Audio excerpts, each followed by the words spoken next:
ಆ ಬೋರ್ಡ್ ಬೇರೆ ಸಂಪೂರ್ಣ ಭಗವದ್ಗೀತಾ ಅಂತ ಹಾಕಿದ್ದಾರೆ. ಸಂಪೂರ್ಣ ಎಲ್ಲ ಸಾಧ್ಯವೇ ಇಲ್ಲ. ಎಷ್ಟೋ ಸೀರಿಯಲ್ಗಳೇ ಸಂಪೂರ್ಣ ಆಗಲ್ಲ, ಇನ್ನು ಭಗವಂತ ಸೀರೀಸ್ ಗಟ್ಲೆ ನೂರಾರು ಜನ್ಮಗಳಲ್ಲಿಯೂ ಕೂಡ ಭಗವದ್ಗೀತೆಯ ಒಂದು ಶ್ಲೋಕವನ್ನು ಅರಗಿಸಿಕೊಳ್ಳುವ ಯೋಗ್ಯತೆ ನಮಗಿಲ್ಲ. ದೇವರ ಪ್ರತಿ ಗುಣಗಳು ಹೇಗೆ ಪೂರ್ಣವೋ, ದೇವರ ಅವಯವಗಳು ಹೇಗೆ ಪೂರ್ಣವೋ, ದೇವರ ಗುಣ ದೇವರ ಕಾರ್ಯ ಹೇಗೆ ಪೂರ್ಣವೋ, ದೇವರ ಒಂದು ನಲ್ನುಡಿ ಒಂದು ಶ್ಲೋಕವೂ ಕೂಡ ಅವನಷ್ಟೇ ಪೂರ್ಣ. ಹಾಗಾಗಿ ನೋಡಲಿಕ್ಕೆ ವಾಮನ, ಅದರ ಅರ್ಥವನ್ನು ಬಿಡಿಸ್ಲಿಕ್ಕೆ ಹೋದಾದರೆ ಅದೇ ಬೆಳೆಯತ್ತೆ ತ್ರಿವಿಕ್ರಮ. ವಾಮನನೇ, ಪುಟ್ಟ ವಾಮನನೇ ತ್ರಿವಿಕ್ರಮನಾಗಿ ಬೆಳೆದದ್ದು. ವಾಮನ ಆಕೃತಿಯ ಗ್ರಂಥ ಅದು ಭಗವದ್ಗೀತೆಯಾದರೆ ಅದನ್ನೇ ತ್ರಿವಿಕ್ರಮ ರೂಪದಲ್ಲಿ ತೋರಿಸಿರ್ತಕ್ಕಂಥದ್ದು ಮಹಾಭಾರತ. ಮಹಾಭಾರತ ಅನ್ನುವ ಕಲ್ಪವೃಕ್ಷದ ಮಕರಂದ, ಅದರ ಎಸೆನ್ಸ್, ಅದರ ಸಾರ ಸರ್ವಸ್ವ ಭಗವದ್ಗೀತೆ. ಯಾವುದನ್ನು ತಿಳಿಯದಿದ್ದರೆ, ಯಾವುದನ್ನು ನೋಡದಿದ್ದರೆ, ಯಾವುದನ್ನು ಶ್ರವಣ ಮಾಡದಿದ್ದರೆ ಮನುಷ್ಯ ಜನ್ಮ ವೇಸ್ಟ್, ಅದು ವ್ಯರ್ಥವೋ. ಭಗವದ್ಗೀತೆಯಲ್ಲಿ ಕೃಷ್ಣನೇ ಹೇಳ್ತಾನೆ, ಏತತ್ ಬುದ್ಧ್ವಾ ಬುದ್ಧಿಮಾನ್ ಸ್ಯಾತ್ ಕೃತಕೃತ್ಯಶ್ಚ ಭಾರತ. ಮನುಷ್ಯನಾಗಿ ಬಂದದ್ದು ಸಾರ್ಥಕ ಆಯಿತು ಅಂತ ಆಗಬೇಕಾದ್ರೆ, ಅವ ಎಲ್ಲ ಪ್ರಾಣಿಗಳಿಗಿಂತಲೂ ಡಿಫ್ರೆಂಟ್ ಅಂತ ಅನ್ನಿಸ್ಕೊಳ್ಬೇಕಾದ್ರೆ, ಜನ್ಮ ಸಾರ್ಥಕ ಆಗಬೇಕಾದ್ರೆ ಈ ಗ್ರಂಥವನ್ನು ಶ್ರವಣ ಮಾಡಬೇಕು. ಜ್ಞೇಯಂ ಪಾಠ್ಯಂಚ ತದ್ವಯಂ ಅಂತಾರೆ ಜಗದ್ಗುರು ಮಧ್ವಾಚಾರ್ಯರು. ಭಗವದ್ಗೀತೆಯ ಆ ಗ್ರಂಥದ ಹಿರಿಮೆ, ಅದರ ಮಹಿಮೆ ಎಷ್ಟು ದೊಡ್ಡದು ಅನ್ನಲಿಕ್ಕೆ ಒಂದು ಉದಾಹರಣೆ ಮಾತ್ರ. ಜಗದ್ಗುರು ಮಧ್ವಾಚಾರ್ಯರು 17 ಪುರಾಣಗಳ ದೃಷ್ಟಿಕೋನ, 17 ಪುರಾಣಗಳು ಮತ್ತು ಅದರ ಒಟ್ಟಿಗೆ ರಾಮಾಯಣ, 18 ಪುರಾಣಗಳಿಗೆ ಸೇರಿಸಿ ಒಂದು ಗ್ರಂಥವನ್ನು ಬರೆದಿದ್ದಾರೆ. ಅದು ಶ್ರೀಮನ್ ಮಹಾಭಾರತ ತಾತ್ಪರ್ಯ ನಿರ್ಣಯ. ಇಷ್ಟರ ಒಳಗೆ ಅಷ್ಟರ ವಿಚಾರದ ವಿಮರ್ಶೆಯನ್ನು, ಅದನ್ನು ನೋಡುವ ದೃಷ್ಟಿಕೋನವನ್ನು, ಸರಿಯಾಗಿ ಅರ್ಥೈಸುವ ಕ್ರಮವನ್ನು ಜಗತ್ತಿಗೆ ಕೊಟ್ಟ ಮಹಾನುಭಾವರು ಆಚಾರ್ಯ ಮಧ್ವರು. 18 ಪುರಾಣಗಳ ವಿವೇಚನೆಯನ್ನು ಒಂದು ಗ್ರಂಥದಲ್ಲಿ ಮಾಡಿದ್ದಾರೆ. ಆದರೆ ಆ 18 ಗ್ರಂಥಗಳ ಒಳಗೆ ಒಂದನ್ನು ಸೇರಿಸಲಿಲ್ಲ. ಅದ್ಯಾವುದಂದರೆ ಶ್ರೀಮದ್ ಭಾಗವತ. ಭಾಗವತಕ್ಕೆ ಒಂದು ಸಪ್ರೇಟ್ ವ್ಯಾಖ್ಯಾನವನ್ನು ಮಾಡಿದ್ದಾರೆ. ಅದು ಶ್ರೀಮದ್ ಭಾಗವತ ತಾತ್ಪರ್ಯ ಅಂತ. ಇದು ಎರಡಾದರೆ ಇದಕ್ಕಿಂತಲೂ ಹಿರಿಮೆ, ಇದಕ್ಕಿಂತಲೂ ಗರಿಮೆ, ಮಹಿಮೆ ಅಂದರೆ ಭಗವದ್ಗೀತೆ. ಒಂದು ಗ್ರಂಥಕ್ಕೆ 2 ಗ್ರಂಥಗಳ ವ್ಯಾಖ್ಯಾನ. ಇದು ಆಶ್ಚರ್ಯ. 2 ದೃಷ್ಟಿಕೋನ. ನಾವು ಅಕ್ಷರವನ್ನು, ಶ್ಲೋಕವನ್ನು ನೋಡುವಾಗ ಒಂದು ಕಣ್ಣಲ್ಲಿ ನೋಡಬಾರ್ದು, 2 ಕಣ್ಣಲ್ಲಿ ನೋಡಬೇಕು. 2 ಕಣ್ಣು ಅಂದರೆ ಇದು 2 ಕಣ್ಣು ಒಂದರ್ಥ, ಇನ್ನೊಂದು ಹೊರಗಿನ ಕಣ್ಣು, ಒಳಗಿನ ಕಣ್ಣು, 2 ಕಣ್ಣಿನಿಂದಲೂ ನೋಡಬೇಕು ಅಂಥೇಳಿ ಏನೋ ಒಂದು ಶ್ರೀಮದ್ ಭಗವದ್ಗೀತೆಗೆ ಗೀತಾ ಭಾಷ್ಯ ಅಂತ ಒಂದು, ತಾತ್ಪರ್ಯ ಅಂತ ಒಂದು, ಪ್ರತಿ ಪದ ಅರ್ಥಗಳನ್ನು ಕೊಡುವ ಗ್ರಂಥ ಒಂದಾದರೆ ತಾತ್ಪರ್ಯ, ಶ್ಲೋಕದ ಅಭಿಪ್ರಾಯ ಏನು, ಸಾಂಗತ್ಯ ಏನು, ಇದಕ್ಕೆ ಉಪನಿಷತ್ತಿನಲ್ಲಿ ಎಲ್ಲಿ ಆಧಾರಗಳಿದೆ, ಇದನ್ನೆಲ್ಲ ತೋರಿಸಿಕೊಟ್ಟ ಏಕಮೇವ ಅದ್ವಿತೀಯ ಗುರುಗಳು, ಇಡೀ ಜಗತ್ತಿನ ಮನುಕುಲಕ್ಕೆ ದಾರಿ ದೀಪವಾಗಿ ತತ್ವಜ್ಞಾನದ ಜ್ಯೋತಿಯನ್ನು ಬೆಳಗಿಸಿಕೊಟ್ಟ ಮಹಾನುಭಾವರು ಈ ಕಡಲ ತಡಿಯ ಮಧ್ವಾಚಾರ್ಯರು. ಆಚಾರ್ಯರು ಕೊಟ್ಟದ್ದು ಇವತ್ತು ಆಧ್ಯಾತ್ಮಿಕ ಪ್ರಪಂಚದ ದೊಡ್ಡ ಜ್ಯೋತಿ. ಅವರು ಕೊಟ್ಟ ಶ್ರೀಮದ್ ಭಗವದ್ಗೀತೆಗೆ ವ್ಯಾಖ್ಯಾನ. ಗುರು ಮಧ್ವಾಚಾರ್ಯರು ಅವತಾರ ಮಾಡಿ ಬಾರದಿದ್ರು ಅಂತಾದರೆ ಇವತ್ತು ಈ ಗೀತೆ ನಮಗೆ ಪ್ರಸ್ತುತ ಆಗ್ತಿರಲಿಲ್ಲ, ಇರ್ರಿಲೆವೆಂಟ್ ಆಗ್ತಿತ್ತು. 5000 ವರ್ಷಗಳ ಕೆಳಗೆ ಯುದ್ಧದ ಸಂದರ್ಭದಲ್ಲಿ ಕೃಷ್ಣ ಹೇಳಿದ ಈ ಮಾತಿನ ಸತ್ಯಾಸತ್ಯತೆಯೇ ನಮಗೆ ಹಿಡಿಸ್ತಿರ್ಲಿಲ್ಲ. ಎಲ್ಲಿ ಯುದ್ಧದ ಸಂಘದಲ್ಲಿ ನೀವು ಯೋಚನೆ ಮಾಡಿ, ಯಾರಾದರೂ ಆಫೀಸ್ಗೆ ಹೋಗಬೇಕು ಅಂತ ಕ್ಯಾರಿಯರ್ ಹಿಡಿದು ಕ್ಯಾಬ್ಗಾಗಿ ಓಡ್ತಾ ಇದ್ದರೆ ಅವನ್ನ ಹಿಡ್ಕೊಂಡು ನಿನಗೆ 1 ನಿಮಿಷ ರಾಯರ ಸ್ತೋತ್ರ ಪಾಠ ಹೇಳ್ತೀನಿ, 1 ಶ್ಲೋಕ ಕೇಳ್ತಾನ ಅವನೇ ರೆಡಿ ಇಲ್ಲ. ಒಂದು ಕಡೆಯಿಂದ ಬಿಲ್ಲಲ್ಲಿ ಬಾಣ ಹೂಡಿ ಇನ್ನೇನು ಬಾಣ ಬಿಡಬೇಕು.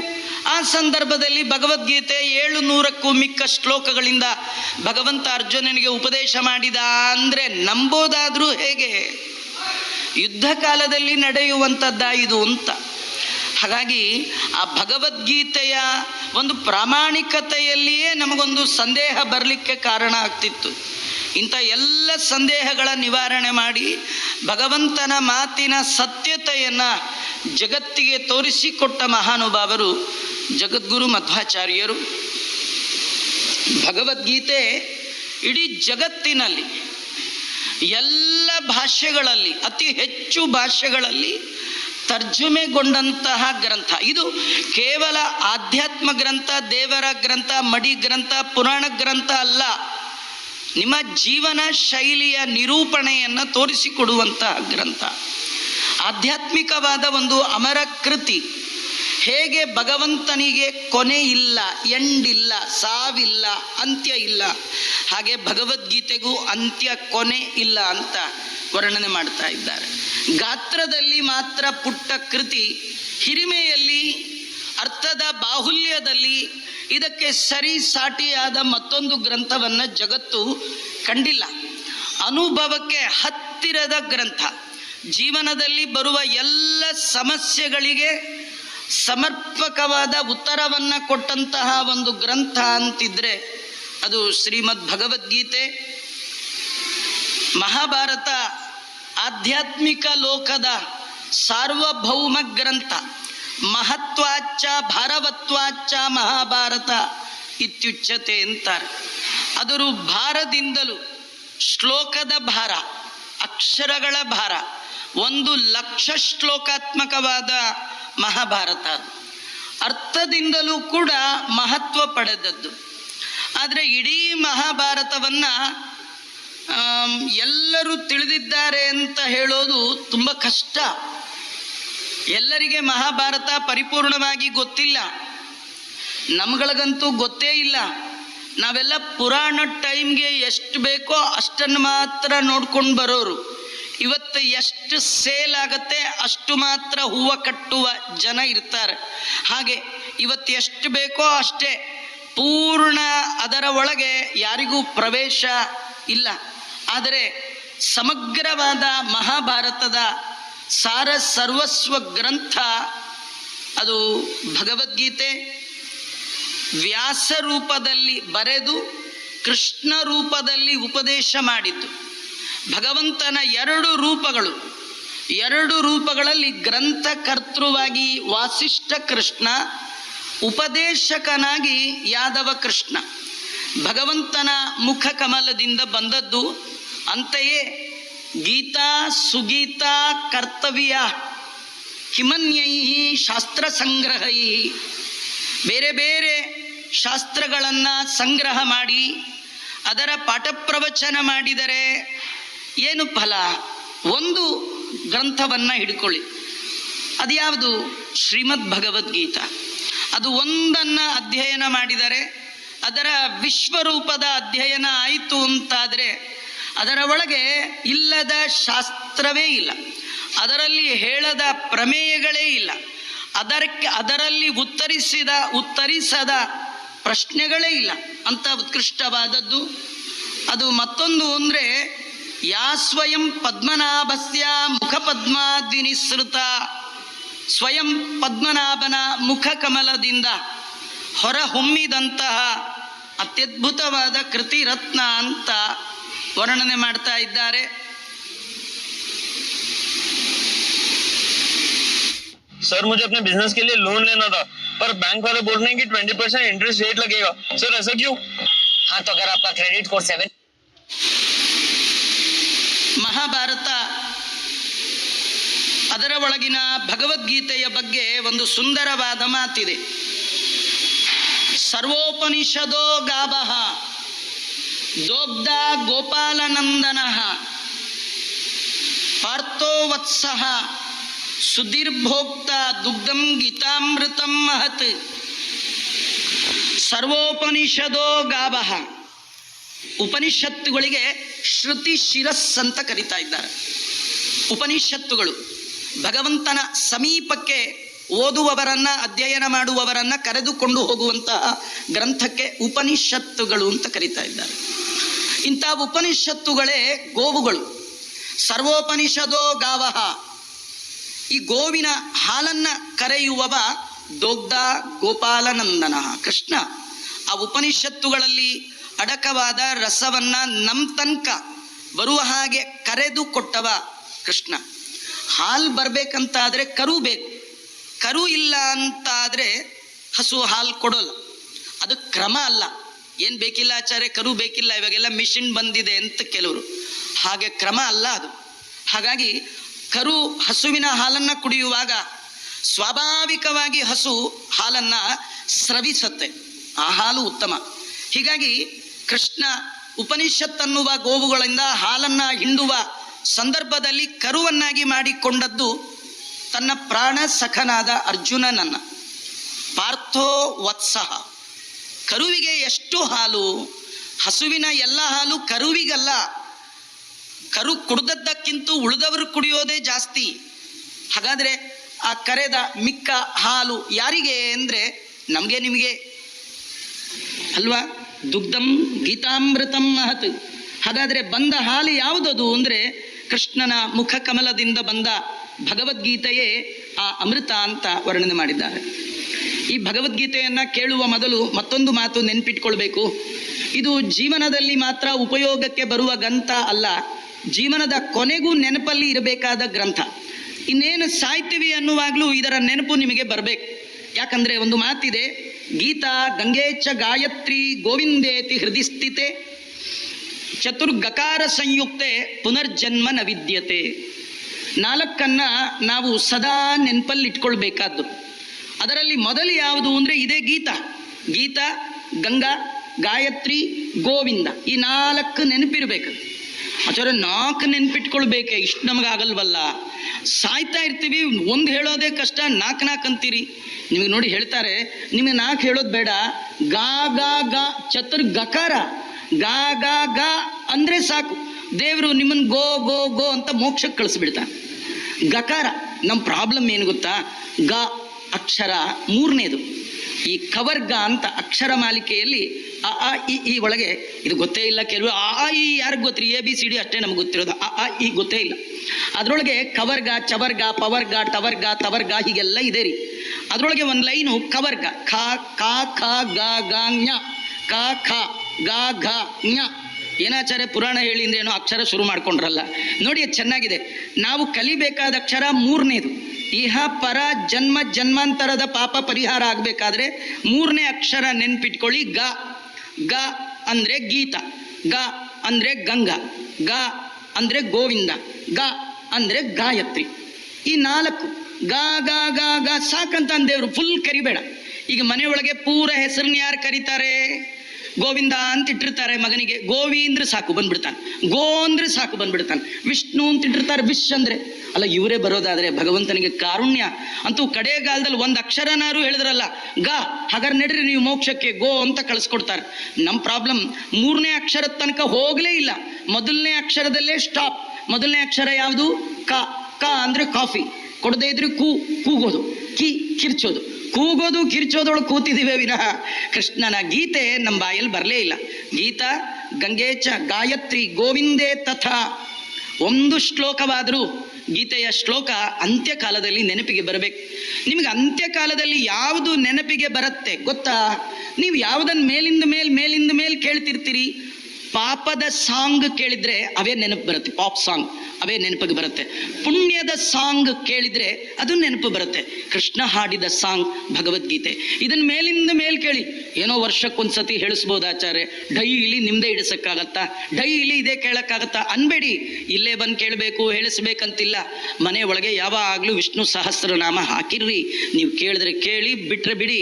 ಅಲ್ಲಿ ಹೋಗುವಾಗ ಬರುವಾಗ ನಿಂತಾಗ ಅಕ್ಷರಗಳು ಕಿವಿಗೆ ಅಪ್ಪಳಿಸ್ತಾ ಇದ್ರೆ ಸಾಕು. ಅಂತ್ಯಕಾಲದಲ್ಲಿ ಅದರ ನೆನಪು ನಿಮಗೆ ಬಂದೇ ಬರುತ್ತೆ.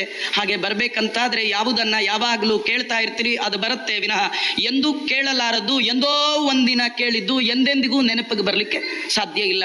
ಅದರಿಂದ ದಿನಾಗ್ಲೂ ಗೀತಾ, ದಿನಾಗ್ಲೂ ಗಂಗಾ ಸ್ನಾನ ಮಾಡ್ಬೇಕಾದ್ರೆ ಗಂಗೇತಿಯೋ ಬ್ರೂಯಾತ್, ನಿಮ್ಮ ಬಚ್ಚಲ ಮನೆ ಟಬ್ಬೊಳಗೆ ಮುಳುಗಿ ಸ್ನಾನ ಮಾಡಿದ್ರೂ ಪರವಾಗಿಲ್ಲ, ಹೇಳುವಾಗ ಮಾತ್ರ ಗಂಗಾ ಅನ್ನಿ. ಅದಕ್ಕೆ ನಮ್ಮ ಹಿರಿಯರು ನಿಮ್ಮ ಹಿರಿಯರು ಸ್ನಾನ ಮಾಡುವ ಪಾತ್ರೆಗೆ ಆ ಹೆಸರಿಟ್ಟಿರ್ತಿದ್ರು ಗಂಗಾಳ ಅಂತ. ನಾವು ಅದನ್ನು ತೆಗೆದು ಕಿತ್ತು ಬಿಸಾಕೆ ಬಕೆಟ್ ಮಾಡ್ಕೊಂಡು ಕೂತಿದ್ದೀವಿ, ಟಬ್ಬು ಮಗ್ಗು ಮಾಡ್ಕೊಂಡು ಕೂತಿದ್ದೇವೆ. ಬಾಯಲ್ಲಿ ಗಂಗಾ ಅನ್ಲಿಕ್ಕೆ ಏನು ಕಾಸು ಖರ್ಚು ನಂಗೆ ಗೊತ್ತಿಲ್ಲ. ಸ್ನಾನ ಮಾಡುವಾಗ ಯಾವುದೇ ನೀರಿರಲಿ, ಬೆಳಗಿನ ಜಾವ ಮಾಡುವ ಸ್ನಾನದ ಎಲ್ಲಿ ನೀರು, ಎಲ್ಲ ನೀರಿನ ಒಳಗೆ ಆ ಗಂಗೆಯ ಸನ್ನಿಧಾನ ಇದೆ. ಗಂಗೆ ಮಾಂ ಪುನೀಹಿ, ಅಮ್ಮ ನನ್ನನ್ನು ಪವಿತ್ರೀಕರಿಸು ಅಂತ ಆ ತಾಯಿಯ ನೆನಪು ಮಾಡಿಕೊಂಡರೆ ಸಾಕು, ನಮ್ಮನ್ನು ಪವಿತ್ರೀಕರಿಸ್ತಾಳೆ. ಅಂತಹ ಗಂಗೆ ಕಂಠಕ ಪ್ರಾಣ ಕಂಠದಲ್ಲಿ ಬಂದಾಗ ಒಂದು ಡ್ರಾಪ್ ಅದರ ನೀರು ಬಾಯೊಳಗೆ ಬೀಳ್ಬೇಕು, ಇಲ್ದಿದ್ರೆ ಬೇಡ. ಗಂಗಾ ಅಂತ ಅಂದ್ರೆ ಸಾಕು. ಗೀತಾ, ಗಂಗಾ, ಗಾಯತ್ರಿ, ಗಾಯನ ಮಾಡುವವರನ್ನ ತ್ರಾಯತೆ ರಕ್ಷಣೆ ಮಾಡುವುದೇ ಗಾಯತ್ರಿ. ತ್ರೀ ಅಂದ್ರೆ ಮೂರು ಕಾಲದಲ್ಲಿ ಗಾಯನ ಮಾಡುವವರನ್ನ ರಕ್ಷಣೆ ಮಾಡುವಂಥದ್ದು. ನಿಮಗೆ ರಕ್ಷಣೆ ಮಾಡುತ್ತೋ ಬಿಡುತ್ತೋ, ನೀವು ಆ ಮಂತ್ರದ ಒಳಗೆ ಇಷ್ಟೇ ರೀ, ಧಿಯೋಯೋನ ಪ್ರಚೋದಯ, ನಮ್ಮ ಬುದ್ಧಿಯನ್ನ ಪ್ರಚೋದಿಸು, ಒಳ್ಳೆ ಬುದ್ಧಿ ಕೊಡು. ದಿನಕ್ಕೆ 100 ಸತಿ ಕೇಳಿದ ಮೇಲೆ ಕೊಡದೇ ಇರ್ತಾನ? ನಾವು 1 ಸತಿನೂ ಕೇಳದೇ ಇದ್ದ ಕೊಡ್ತಾನೆ ಎಲ್ಲಿಂದ? ಆ ಗಾಯತ್ರಿ. ಗೋವಿಂದ ಅಂದ್ರೆ ವೇದ ಪ್ರತಿಪಾದ್ಯನಾದ ಆ ಭಗವಂತನ ಸ್ತುತಿಯನ್ನ ಮಾಡಿದರೆ ಸಾಕು, ಅವನು ಮತ್ತೆ ಬರೋದೇ ಇಲ್ಲ. ಹೀಗಾಗಿ ಭಗವದ್ಗೀತೆ ಜೀವನಕ್ಕೆ ಮಾತ್ರ ಅಲ್ಲ, ಜೀವನದ ಅಂತ್ಯಕ್ಕೂ ಬೇಕು. ಬರೀ ಅಂತ್ಯಕ್ಕೆ ಮಾತ್ರ ಅಲ್ಲ, ಜನ್ಮಾಂತರಕ್ಕೂ ಬೇಕಾದಂತಹ ಜ್ಞಾನದ ನೆಲೆ, ಜ್ಞಾನದ ಸೆಲೆ ಶ್ರೀಮದ್ ಭಗವದ್ಗೀತೆ. ಇಂಗ್ಲಿಷ್ ಫುಲ್ ಆಗಿ ಗೊತ್ತಿಂದ ಇಂಗ್ಲಿಷ್ ಅಲ್ಲಿ ಕಲ್ಸಿದ್ರೆ ಅರ್ಥ ಆಗುತ್ತಾ? ಆಗಲ್ಲ. ಅದಕ್ಕೆ ನೀವು ಸೂಪರ್ನೋವಾ AI ನ ನೆಲೆ, ಜ್ಞಾನದ ಸೆಲೆ ಶ್ರೀಮದ್ ಭಗವದ್ಗೀತೆ. ಮೋಕ್ಷ ಕೊಡುವ ಮುಕುಂದನೇ ಹೇಳಿದ ಮಾತುಗಳು ಇದು ಭಗವದ್ಗೀತೆ. ಒಟ್ಟು 18 ಅಧ್ಯಾಯಗಳು, 701 ಶ್ಲೋಕಗಳು. ಅದರಲ್ಲಿ ಎಲ್ಲ ಯೋಗ ಅಂದ್ರೆ ಉಪಾಯ. 6 ಕ್ರಮವಾಗಿ ಮಾಡಿದ್ದಾರೆ, ಷಟ್ಕಗಳು ಅಂತ. ಮೊದಲನೇ 6 ತತ್ವಜ್ಞಾನವನ್ನ, ನಾಲೆಡ್ಜ್, ದೇವರ ಬಗ್ಗೆ ನಿಮಗೆ ಅರಿವು ಬರಬೇಕಾದರೆ ಏನ್ ಮಾಡಬೇಕು ಅಂತ ಕರ್ಮವನ್ನ ತಿಳಿಸುವಂಥದ್ದು 6 ಅಧ್ಯಾಯಗಳು. ಆ ಕರ್ಮದಿಂದ ನೀವು ಪಡೆಯುವಂತಹ ಜ್ಞಾನದ ಸ್ವರೂಪ. ಜ್ಞಾನ ಅಂದ್ರೆ ಅರಿವು. ಏನು ಅರಿವು? ನಾನು ದೇವರು ಒಂದೇ, ಇದಲ್ಲ. ಹಾಗಾದ್ರೆ ಹೇಗಿರಬೇಕು? ಕೃಷ್ಣನ್ ನೋಡಿ ಅವನೇ ಹೇಳ್ತಾನೆ ಮುಂದಿನ 6 ಅಧ್ಯಾಯಗಳಲ್ಲಿ ಜ್ಞಾನದ ಸ್ವರೂಪ. ಅದರ ಮುಂದೆ ಜ್ಞಾನ ಮತ್ತು ಕರ್ಮ ಇವೆರಡರ ಸ್ವರೂಪ. ಒಟ್ಟು 6 ಷಟ್ಕಗಳು ಅಂತ ಕರೀತಾರೆ. ಇದರಲ್ಲಿ ಅರ್ಜುನ ವಿಷಾದ ಯೋಗ, ಸಾಂಖ್ಯ ಯೋಗ, ಕರ್ಮಯೋಗ, ಜ್ಞಾನ ಯೋಗ, ಸನ್ಯಾಸ ಯೋಗ, ಆತ್ಮ ಸಂಯಮ ಯೋಗ, ಜ್ಞಾನ ವಿಜ್ಞಾನ ಯೋಗ, ಅಕ್ಷರ ಬ್ರಹ್ಮ ಯೋಗ, ರಾಜವಿದ್ಯಾ ರಾಜಗುಖ್ಯ ಯೋಗ, ವಿಭೂತಿ ಯೋಗ, ವಿಶ್ವರೂಪ ದರ್ಶನದ ಯೋಗ, ಭಕ್ತಿ ಯೋಗ, ಕ್ಷೇತ್ರಜ್ಞ ಯೋಗ, ಗುಣತ್ರಯ ವಿಭಾಗ ಯೋಗ, 15ನೇದು ಸಾರೀಭೂತವಾದ ಪುರುಷೋತ್ತಮ ಯೋಗ, ದೈವಾಸುರ ಸಂಪದ್ ವಿಭಾಗ ಯೋಗ, ಶ್ರದ್ಧಾತ್ರಯ ವಿಭಾಗ ಯೋಗ, ಕಡೆಯದು ಮೋಕ್ಷ ಸನ್ಯಾಸ ಯೋಗ ಅಂತ 18 ಅಧ್ಯಾಯಗಳಲ್ಲಿ. ಈ 18 ಬಹಳ ಅದ್ಭುತವಾದದ್ದು ನೋಡಿ. ಭಾಗವತದ ಗ್ರಂಥಗಳ ಸಂಖ್ಯೆ ಅಕ್ಷರಗಳು 32 ಅಕ್ಷರಕ್ಕೆ ಒಂದು ಗ್ರಂಥ ಅಂತಾರೆ. ಇಂತಹ 18,000 ಶ್ಲೋಕಗಳಿಂದ ಯುಕ್ತವಾದದ್ದು ಭಾಗವತ. 18 ದಿನ ನಡೆದದ್ದು ಮಹಾಭಾರತ. 18 ಪರ್ವ ಅದು ಬಂದು ಮಹಾಭಾರತ. 18 ಅಧ್ಯಾಯ ಭಗವದ್ಗೀತೆ. 18 ಅಕ್ಷೋಹಿಣಿ ಸೈನ್ಯ ಸಂಗ್ರಾಮದಲ್ಲಿ ಭಾಗವಹಿಸಿದ್ದು. ದುರ್ಯೋಧನ ಹೇಳುವ 18 ಹೆಸರು ಅದು ಭಗವದ್ಗೀತೆಯಲ್ಲಿ ಬರುವಂಥದ್ದು. ಯಾರ್ಯಾರು ಯುದ್ಧಕ್ಕೆ ಬಂದಿದ್ದಾರೆ ಅನ್ನೋದನ್ನು ಹೇಳುವಾಗಲೂ 18. ಒಟ್ಟು 18ರ ಒಳಗೆ ನಮ್ಮ ಜೀವನದ ಗಂಟಿದೆ. 15 ಷೋಡಶ ಕಲೆಗಳಿಂದ ಯುಕ್ತವಾದದ್ದು ದೇಹ. ಇದರ ಒಳಗೆ ಸಿಕ್ಕಿ ಹಾಕಿಕೊಂಡವ 17ನೆಯ ಜೀವ. ಇದನ್ನು ಬಿಡಿಸುವ, ಈ ಬಂಧನದಿಂದ ಬಿಡಿಸುವವ 18ನೆಯ ಭಗವಂತ ಅಂತ ಎಲ್ಲವೂ 18ರ ಗಂಟೊಳಗೆ ಆ ಭಗವಂತ ಇಟ್ಟಿದ್ದಾನೆ. ಹೇಗೆ ಯಶೋದೆ ಪುಟ್ಟ ಬಾಯಲ್ಲಿ ಇಡೀ ಬ್ರಹ್ಮಾಂಡವನ್ನೇ ತೋರಿಸಿ ಬಿಟ್ನೋ ಕೃಷ್ಣ, ಹಾಗೆ ಪುಟ್ಟ ಭಗವದ್ಗೀತೆಯಲ್ಲಿ ಸಮಗ್ರ ದಾರ್ಶನಿಕ ಪ್ರಪಂಚದ ತುದಿ ಮೊದಲನ್ನ, ಉದ್ದಗಲವನ್ನು ಕೂಡ ಅವನು ತೋರಿಸಿದ್ದಾನೆ. ಈ ಸಂದರ್ಭದಲ್ಲಿ ಗೀತೆ ಇದು ಸುಮಾರು 5,000 ವರ್ಷ ಕೆಳಗೆ ಇದಾಗಿರ್ತಕ್ಕಂಥದ್ದು. ಅದ್ರ ಯಾವಾಗಲೂ ಓಲ್ಡ್ ಅಂತ ಅನ್ಕೊಳ್ಬೇಡಿ, ಆಲ್ವೇಸ್ ಓಲ್ಡ್, ಅದು ಗೋಲ್ಡೇ.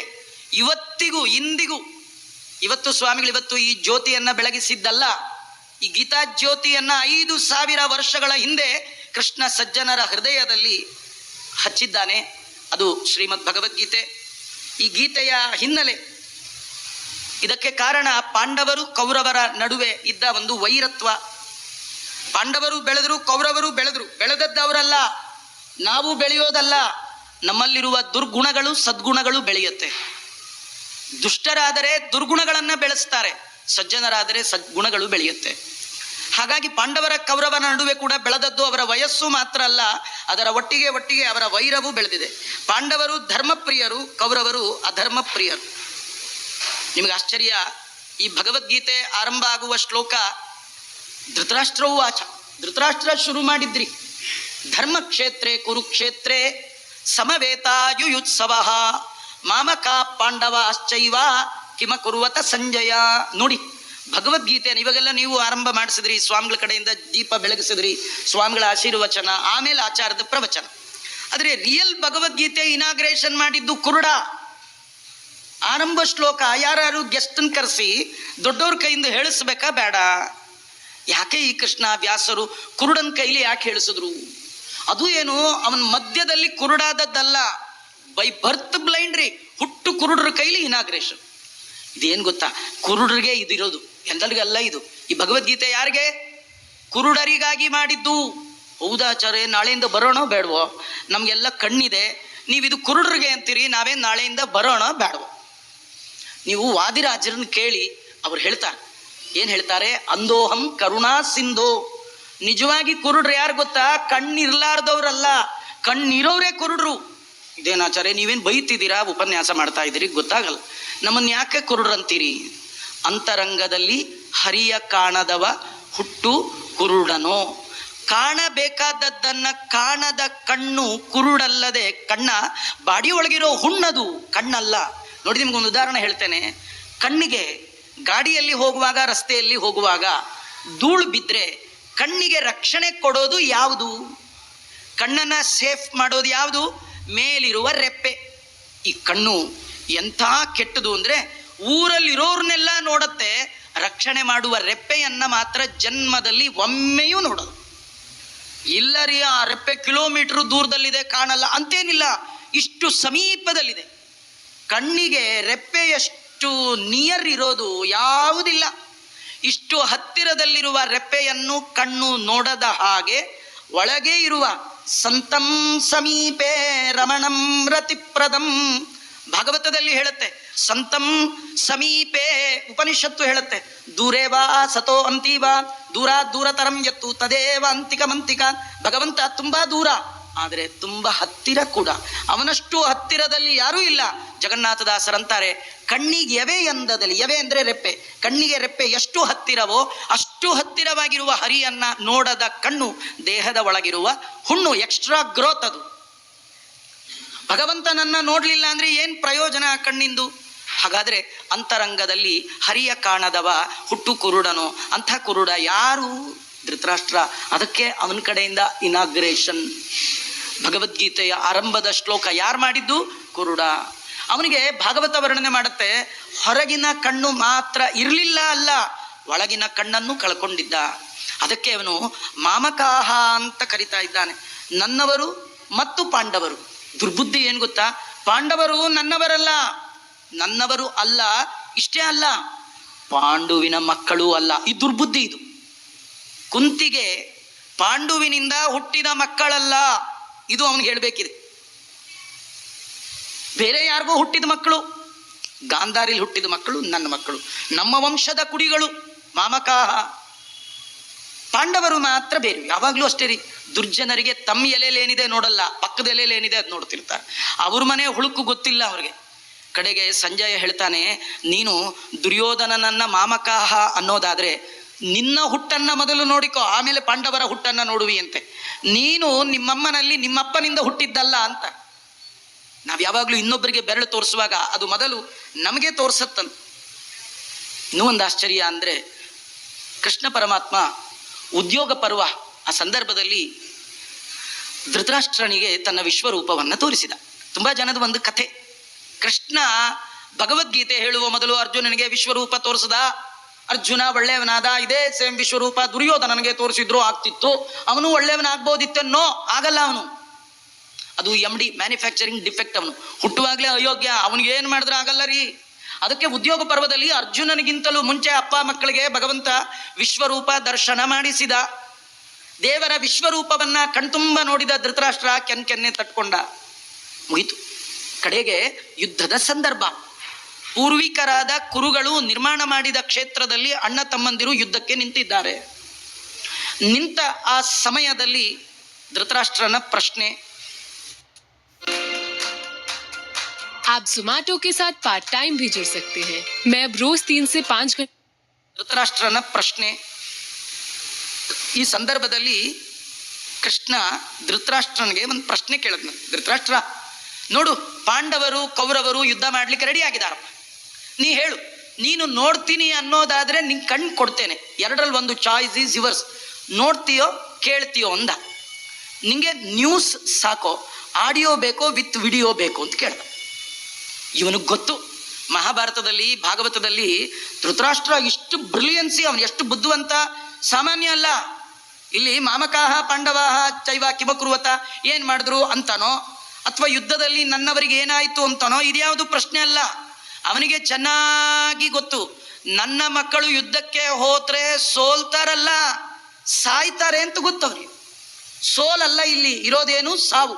ಯಾಕೆಂದ್ರೆ ಅನೇಕ ಸಂದರ್ಭಗಳಲ್ಲಿ ಪಾಂಡವರ ಹಿರಿಮೆಯನ್ನ, ಪಾಂಡವರ ಬಲವನ್ನ, ಪಾಂಡವರ ಪಕ್ಷದ ನೈತಿಕ ಬಲವನ್ನ ಕಂಡ ಧೃತರಾಷ್ಟ್ರ ಗೆಸ್ ಮಾಡಿದ್ದ. ನನ್ನ ಮಕ್ಕಳ ಕತೆ ಇಂದಿರಾರಮಣ ಗೋವಿಂದ ಗೋವಿಂದ, ಇವರು ಏನಾದ್ರೂ ಅಪ್ಪಿ ತಪ್ಪಿ ಯುದ್ಧಕ್ಕೆ ಹೋದ್ರೆ ಸತ್ರು ಅಂತಾನೆ ಅರ್ಥ. ಅದರಿಂದ ಪಾಂಡವರಿಗೆ ಗೆಲುವು ಬಂತ, ನನ್ನ ಮಕ್ಕಳಿಗೆ ಗೆಲ್ಲಿಕ್ಕೆ ಪ್ರಶ್ನೆ ಇದಲ್ಲೇ ಅಲ್ಲ. ಕೃಷ್ಣ ಮೊದಲೇ ಕೇಳಿದ, ನೀನು ಪಾಂಡವರು ಕೌರವರು ಮಾಡುವ ಯುದ್ಧವನ್ನ ನೋಡ್ಬೇಕಾ, ಸುದ್ದಿ ಕೇಳಬೇಕಾ ಅಂತ. ಅದಕ್ಕೆ ಅವನು ಹೇಳ್ದ, ಕೃಷ್ಣ, ನಿನ್ನನ್ನ ನೋಡಿ ಪವಿತ್ರವಾದ ಈ ಕಣ್ಣು ಮತ್ತೊಂದನ್ನ ನೋಡೋದು ಬೇಡ, ಮಡಿಯಾಗಿದ್ದು ಬಿಡ್ಲಿ ಅಂತ ಕಣ್ಣನ್ನು ಮುಚ್ಕೊಂಡ್ಬಿಟ್ಟ. ನಾವು ಅಷ್ಟೇ, ದೇವರ ಹತ್ರ ಹೋಗಿ ಒಮ್ಮೆ ದೇವರನ್ನ ಕಣ್ತುಂಬಿ ನೋಡಿ ಕಣ್ಣು ಮುಚ್ಕೋಬೇಕ್ರಿ, ಒಳಗೆ ಹಾಕೊಂಡ್ಬಿಡ್ಬೇಕು, ದೇವ್ರನ್ನ ಒಳಗೆ ಹೃದಯದ ಒಳಗೆ ಇಟ್ಕೊಂಡು ಬಿಡ್ಬೇಕು. ಕೆಲವರು ಹೋಗುವಾಗಲೇ ಕಣ್ಣು ಮುಚ್ಕೊಂಡು ಹೋಗ್ಬಿಡ್ತಾರೆ. ಕಷ್ಟಪಟ್ಟು 3 ಗಂಟೆ 4 ಗಂಟೆ ತಿರುಪ್ತಿ ಸ್ಟಾಲಲ್ಲಿ ಕೂತು, ಅದು ತಪ್ಪವ್ರದಲ್ಲ. ಅದೇನಾಗತ್ತಲ್ಲಿ, ಇಡ್ಲಿ ವಡೆ ಸೇಲಿಗೆ ಬರುತ್ತೆ.